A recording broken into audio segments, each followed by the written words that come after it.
안녕하십니까. 오늘은 어깨에 생기는 병 중에 하나인 동결견에 대해서 말씀을 드리겠습니다.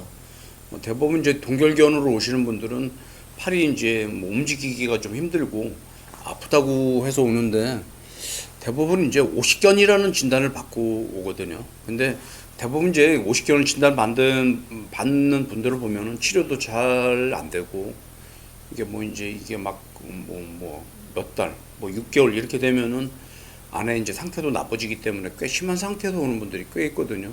사실 이제 그런 분들을 보면 좀 안타깝죠. 왜 그러냐면은 동결견은 사실 그렇게 치료하기가 어려운 병이 아니거든요. 초기에 적절하게 치료가 되고, 물론 이제 정확한 진단이 된 다음에 적절한 치료가 돼야 되겠지만은, 그다음에 이제 그런 치료를 통하면은 대부분 환자들이 좋아지거든요. 그래서 오늘은 동결견에 대해서 좀 말씀을 좀 드릴까 합니다. 먼저 동결견이란 어떤 병이냐 이제 한번 말씀을 드릴 건데요. 음, 어깨 관절은 다른 관절에 비해서 이 관절의 운동 범위가 이게 넓은 관절이거든요. 사실 팔꿈치는 구부리고 피는 운동밖에 안 되지만, 어깨는 이게 돌리는 운동까지 되지 않습니까? 그렇기 때문에 이 관절의 안정성을 유지하는 구조물들이 이런 관절이나 뼈보다는 관절을 싸고 있는 막에 의한 안정성이 크고, 관절에서 그 관절막이 차지하는 면적 정도가 다른 관절보다 훨씬 더 넓습니다. 그런데 이 싸고 있는 관절막에 염증이 생겨서, 만약에 초기에 그 제대로 그 염증 관리가 안 된다면은, 우리가 이제 쉽게 얘기해서 오징어나 쥐포를 이제 불에 이제 구워서 이렇게 먹지 않습니까? 근데 그 불에 올려놓은 쥐포나 오징어들이 이제 열을 받으면 이렇게 쪼그라들지 않습니까? 같은 이치로 어깨 관절막도 염증이 생기면 이렇게 쪼그라들게 되거든요. 그러면 이제 여유롭게 움직여야 될 관절이 좁아지니까 운동 제한도 오고, 또 안에서 이제 관절이 좁아진 상태에서 움직이게 되면은 안에 이제 충돌이 일어나거든요. 연골과 연골이 뭐 충돌이 될 수도 있고, 연골하고 이제 우리 싸고 있는 관절선 같은 그런 조직들이 충돌이 될 수가 있는데, 이렇게 관절 운동 제한이 있고 통증이 있는 병이 동결견이 되겠습니다. 잠깐 정상의 관절하고 동결견의 관절의 실제 그 동영상을 보여드리겠습니다. 지금 보시는 그 동영상은 왼쪽에 있는 관절은 정상이고요. 오른쪽에 있는 그 동영상은 동결견의 환자의 그 어깨 관절이 되는데, 차이가 그냥 쉽게 나지 않습니까? 정상은 뼈와 뼈 사이에 관절의 간격이 넓은 반면에, 동결견이 있는 분들은 관절이 아예 공간이 없이 딱 붙어 있거든요. 이렇게 되니까 이제 운동 제한도 오고 안에서 충돌이 일어나면 통증이 오는 그런 이유가 되겠습니다.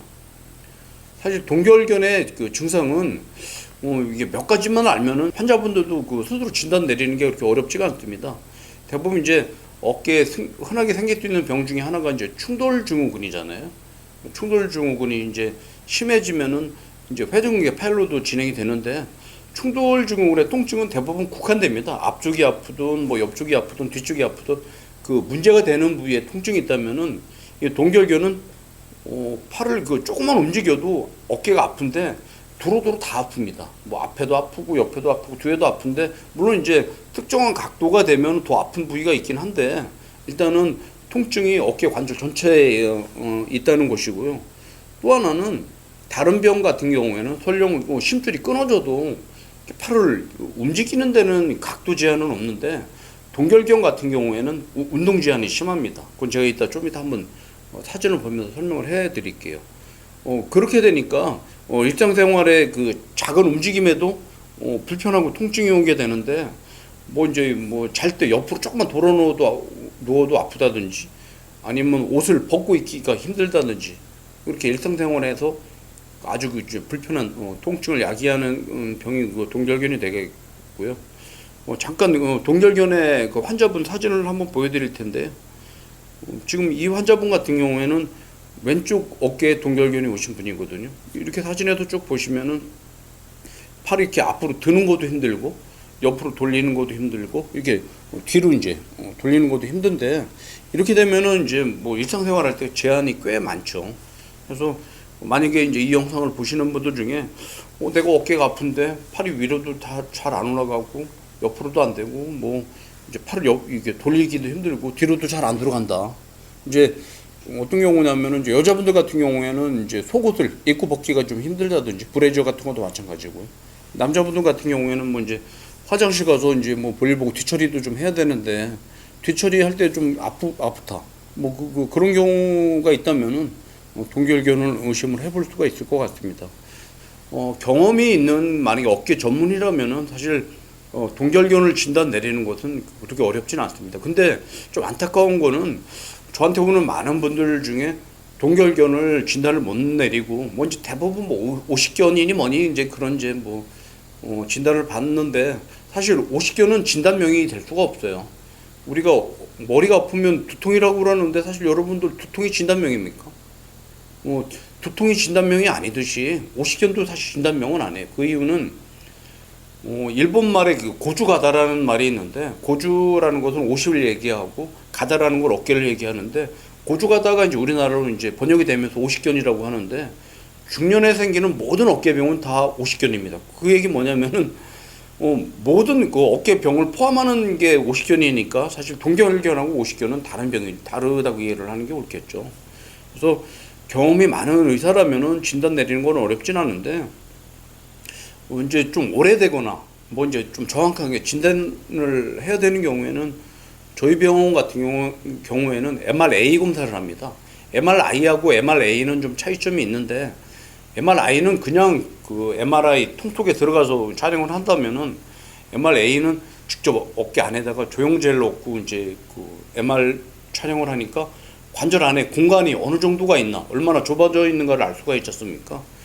지금 보시는 것이 일반 사람하고 동결견이 있는 사람의 MRA 사진을 비교한 것인데 좌측에 정상인 사람을 보면은 빨간 원 안에 공간이 여유가 있지 않습니까? 여유가 있다는 얘기는 뭐냐면 내가 원할 때 팔을 들 수가 있다는 얘기인데 지금 오른쪽에 보시는 바와 같이 공간 여유가 없으면은 내가 들고 싶어도 팔을 못 들고 그때 이제 안에서 조직들이나 관절들끼리 충돌이 되면 통증도 오겠죠. 그래서 MRA 검사를 하면은 동결견은 뭐 100% 진단이 가능합니다. 근데 이제 많은 분들 중에 동결견을 초기에 진단을 못 내리고 오는 분들이 있거든요. 근데 이런 분들 같은 경우에는 이제 통증도 심하지만은 나중에는 수술을 해야 되는 경우가 종종 있거든요. 그 이유는 지금 동영상에서 보시는 바와 같이 단순히 이제 관절 공간만 좁아져서 그 관절과 관절 사이가 붙어 있는 것뿐만 아니고 지금 보시면은 이게 연골이 손상이 돼서 이렇게 너덜거리는 걸 볼 수가 있거든요. 그렇기 때문에 2차적으로 관절염이 옵니다. 그러니까 관절염이 오는 거는 사실 주사나 약물 가지고 될 수가 없잖아요. 그렇기 때문에 동결견이 이게 만성으로 가기 전에 치료하는 것이 중요하다는 걸 좀 말씀드리고 싶습니다. 저희 마지사랑병원에서는 동결견 환자들이 오면은 일단 몇 단계에 걸쳐서 이제 치료를 하는데 일단은 첫째는 염증하고 통증 치료를 하는 것이 제일 중요하고요. 그 다음에는 굳어있는 관절막을 풀어주는 운동 치료가 돼야 되고요. 그 이후에는 이제 근력 운동이 들어가야 되는데 뭐 이제 동결견이 돼서 바로 온 분들이라면 상관이 없지만은 만약에 뭐 이제 뭐 3개월, 6개월, 1년씩 돼서 많이 온다면은 어깨 근육도 많이 이게 위축이 되어 있거든요. 그래서 이제 운동 치료를 하게 되는데 한번 그림을 보면서 설명을 드릴게요. 대부분 이 동결견은 약만 가지고는 치료가 잘 안 됩니다. 그래서 저 같은 경우에는 증식 치료를 이용한 주사 치료를 적극적으로 이용을 하고 있고 관절 내에도 주사를 놓지만 견봉에도 염증이 있기 때문에 두 군데를 같이 치료를 하고 있습니다. 지금 보시는 것이 증식 치료를 이용한 주사 치료 사진이고요. 그 이후에는 굳어있는 그 관절막이나 근육을 풀어주는 치료가 이제 병행이 돼야 되는데 도수치를 이용해서 직접 물리치료사가 굳어있는 막을 풀어줄 수도 있고요. 또는 체충격파 치료 중에 방사형 그 체충격파 치료기가 있습니다. 집중형은 보통 우리가 건염이나 석회 같은 데 치료를 한다면 방사형 같은 경우에는 굳어있는 막이나 근육을 풀어줄 수 있는 그런 충격파이기 때문에 이런 치료를 이용해서 하고 있고 지금 그림에서 보시는 것이 이제 도수 치료를 하고 있는 사진이 되겠고요. 오른쪽에 있는 것은 방사형 체충격파를 이용한 치료가 되겠습니다. 저희 병원 같은 경우에는 이제 운동 치료를 하기 위해서 이제 CPM 기계가 또 따로 있거든요. 지금 보시는 것이 그 CPM 치료 기계가 되겠고요. 이런 CPM 그 치료 기계를 이용한다면은 환자가 이게 큰 본인의 그 통증 없이 왜냐 힘이 안 들어가니까 기계를 이용해서 굳어 있는 막을 풀 수 있는 그런 운동 치료도 저희 병원에선 고급화된 이런 운동 치료를 하고 있습니다. 스트레칭을 하기 위한 그 또 다른 운동으로는 지금 그림에서 보시는 바와 같이 병원에 온다면 도르래를 이용하는 운동 치료도 할 수가 있고요. 집에서도 저희가 이제 처방을 내드리면은 도르래나 그 지팡이 같은 티바르를 이용한 운동 치료를 하고 있는데 지금 그림에서 보시는 바와 같이 도르래를 이용해서 굳어 있는 그 관절을 반대편 팔을 당김으로 인해서 운동을 할 수도 있고 누워서 아프지 않은 팔을 이용해서 팔을 위로 올려서 굳어 있는 막을 풀어주는 운동을 할 수도 있습니다. 또 하나는 맨 아래 이제 오른쪽에 사진을 보시면 옆으로도 잘 안 돌아가는데 이것을 이제 우리 그 티바를 이용해서 이렇게 운동을 할 수가 있습니다. 동결견이 오게 되면 모든 관절망이 굳어 있게 된다고 말씀드렸는데 이제 뒤쪽 근육도 이제 풀어줘야 되지 않습니까? 지금 보시는 사진은 뒤쪽 근육을 풀어주는 건데 좌측에 있는 운동을 우리가 슬리퍼 스트레치 엑서사이즈라고 하고요.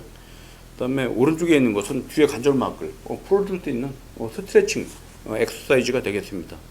이런 일련의 과정을 통해서 우리가 이제 치료를 하게 되겠고요. 보통 이제 비수술적인 치료를 하게 되면 한 달 정도 치료를 권해드리거든요. 근데 만약에 초기에 오신 분들이라면은 한 두세 번 정도 저의 진료를 보게 되면은 대부분 좋아졌다고 하는 분들이 대부분입니다. 한번 저희가 비수술적인 치료를 통해서 동결견을 치료했던 그 부분의 예를 한번 보여드리겠습니다.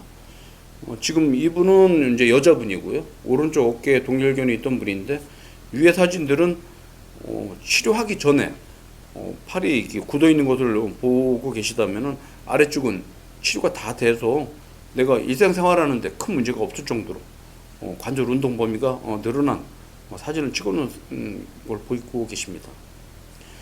동결견 같은 경우에 이제 가끔 그 수술을 해야 되는 경우가 있는데 앞서도 말씀드렸듯이 너무 오래된 경우에는 잘 안 낫습니다. 비수술적인 치료가. 그 이유는 뭐냐면은 원래 이제 관절막이 얇기도 얇고 이게 좀 이렇게 느슨해야 되는데 이게 딱딱하게 굳습니다. 근데 딱딱하게 굳는다는 게 보통 그 두께가 뭐 한 5mm, 뭐 심하면 한 10mm까지 가까이도 되는데 사실 그런 분들은 마취해서 우리가 팔을 꺾는다고 하더라도 잘 안 되는 분들도 있거든요. 이렇게 이제 너무 증상이 오래돼서 관절막이 너무 많이 굳어 있는 분들은 잘 안 낫기 때문에 수술을 해야 되는 경우가 있고요. 또 이제 동결견도 오래됐지만은 관절 안에 또 다른 문제가 있는 분들도 있지 않습니까? 이런 분들 같은 경우에는 이제 치료를 해도 뭐 좋아졌다 다시 아프거나 뭐 그럴 수가 있기 때문에 치료를 했음에도 불구하고 일정 기간이 지나면 다시 이제 재발하는 분들인 경우에 이제 수술이 필요할 수가 있고요.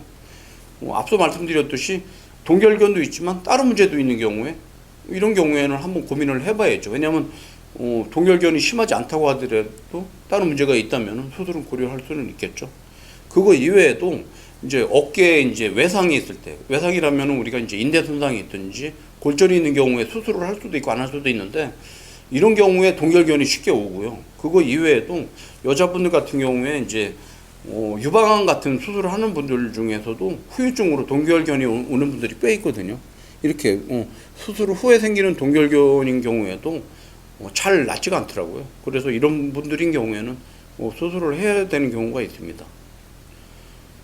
지금 보시는 그 동영상은 저희 그 마지사랑 병원에서 시행하고 있는 동결견에 대한 수술 그 동영상이 되는데 저희들은 절개 없이 관절경만을 이용해서 굳어있는 막을 풀어주는 그런 수술을 하고 있고요. 지금 보시는 바와 같이 굳어있는 막만을 이렇게 관절경과 고주파 기계를 이용해서 절개를 해서 관절이 다 넓어진 것을 지금 보실 수가 있습니다.